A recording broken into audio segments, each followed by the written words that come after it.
ஐயனார் துணை சிறைகளில் அடுத்த வர எபிசோடில் நம்ம கார்த்திகா இருந்துட்டு நிலா முன்னாடியே சோழன் கிட்ட போய் ஐ லவ் யூங்க அப்படின்ற மாதிரி சொல்லிடுறாங்க. சோழன் இருந்துட்டு நிலாவை வெறுப்பேற்றுறதுக்காக நானும் உங்களை உண்மையாக லவ் பண்ணுறேன் அப்படின்ற மாதிரி சொல்லிடுறாங்க. அந்த இடத்துல நம்ம நிலா இருந்துட்டு ரொம்பவே கோவப்பட்டு சோழனோட கன்னத்தில் பலார்னு ஒன்று விடுறாங்க.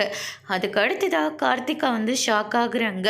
நீங்கள் எதுக்கு இவரை போட்டு அடிக்கிறீங்க, அடிக்க உங்களுக்கு என்ன ரைட்ஸ் இருக்குது அப்படின்னு சொல்லிட்டு கார்த்திகா கேட்கவும் நிலா இருந்துட்டு அதை நான் சொல்லட்டுமா இல்லை நீங்களே சொல்கிறீங்களா எனக்கு என்ன ரைட்ஸ் இருக்குன்னு அப்படின்னு சொல்லிட்டு நிலா ஆரம்பிக்கிறாங்க. அதுக்கு அடுத்து தான் சோழன் இருந்துட்டு கார்த்திகா என்னை மன்னிச்சிடுங்க, நிலா என்னை ஏற்றுக்கிறதுக்காக தான் நான் உங்ககிட்ட நல்லபடியாக பேசுகிற மாதிரி நான் பேச ஆரம்பித்தேன். மற்றபடி எனக்கு ஏற்கனவே கல்யாணம் ஆகிடுச்சு, இதோ நிற்கிறாங்களே நிலா, இவங்க தான் என்னுடைய ஒய்ஃப் அப்படின்ற மாதிரி சொல்லிடுறாங்க.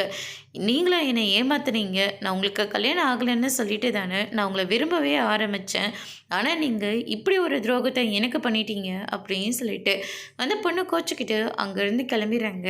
அதுக்கு அடுத்து தான் நிலா இருந்துட்டு என்ன வெறுப்பேற்றுறதுக்காக அடுத்தவங்களோட லைஃப்பில் நீங்கள் விளையாடுவீங்களா, உங்களுக்கு முதல்ல அதுக்கு என்ன உரிமை இருக்குது அப்படின்னு சொல்லிட்டு நிலா இருந்துட்டு சோழனை பிடிச்சி பயங்கரமாக திட்டிகிட்டு இருக்காங்க. பல்லவன் ஒரு பக்கம் என்னதான் இருந்தாலும் நீ பண்ணது ரொம்ப பெரிய தப்புன்னு அப்படின்னு சொல்லிட்டு பல்லவனும் நிலா கூட சேர்ந்துக்கிட்டு சோழனை திட்டிகிட்டு இருக்காங்க. அதோட இன்னைக்கான பிரமோ முடிச்சிருக்காங்க.